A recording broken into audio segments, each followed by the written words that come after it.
Hello again and welcome. So we already looked at the 12 requirements of PCI DSS, and again, I really hope that it helped you understand security controls in general. And before we proceed, I just want to show you some parts of the documents that we did not look at deeper.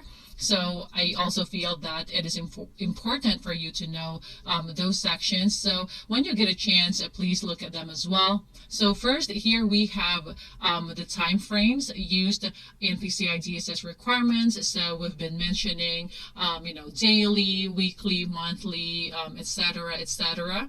So if you take a look, PCI DSS will give you what they actually mean when they say daily, weekly, monthly, every 3 months, every 6 months, and so on and so forth in their requirements. So just make sure that you read that. And also we have here, like on page 35, let me just scroll down a bit.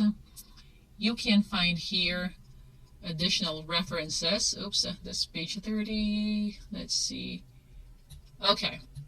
Right here, it's on page 35, so you can find additional references. You can check these out. So there are links here as well that you can take a look at. So again, very, very good resources, and you can find a lot of information there.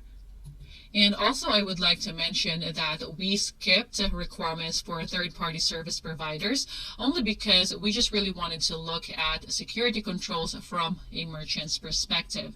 And I just want you to note that, for example, you're going to work for a company that is a third-party service provider or a service provider, then you can know for sure that there are requirements, additional requirements that you need to comply being a security or a service provider. So at least you know where you can find them.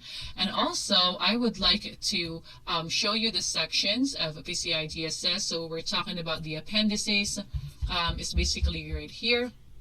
So it's right after requirement 12. So let me just scroll up. Okay. So it's right here. So there are appendices here that you can also take a look at. You can also find some other information as you scroll down. So you will find information such as what kinds of organization, what types of entities the appendices would apply to, and also in the other documents as well. As you scroll down, you can also find information on report of compliance and also the self-assessment questionnaire. And by the way, self-assessment questionnaire is something that you can find in another document, not in this standard.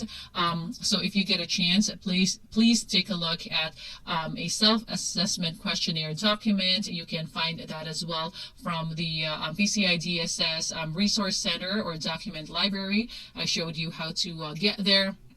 So you can just take a look, because as a security GRC professional, if you are not an internal security assessor or ISA, or if you are not a QSA or a qualified security assessor, if you are a GRC professional and within your cybersecurity team or your information security team, and you are helping out with your PCI DSS compliance assessment, one document that you might prepare would be the self-assessment questionnaire. So basically, you are going to answer those questions with yeses or no's, and of course you need to make sure that you are also aware of the compensating controls, because you have a section there where you document compensating controls as well.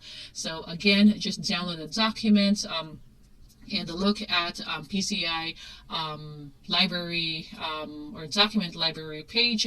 You can find a lot of information there as well. So I think that is it for this video. I hope again that you learned a lot, and I will see you in the next lesson.